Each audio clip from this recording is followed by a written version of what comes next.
I'm Victoria Saha with the Fox 5 Investigates Scam Alert. The recent hack of Canvas parent company had many students and parents on high alert across the valley. But don't let your guard down too early. Scammers often try to capitalize on events like these. Sometimes they'll send text or emails warning you of suspicious activity related to the hack. They may also impersonate Canvas or its parent company instructor.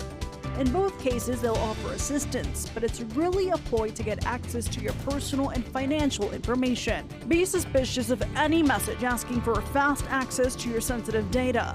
Verify requests via a company's official app or website before sharing any information. The Federal Trade Commission has more information on how to protect yourself and your kids from identity theft before a hack happens.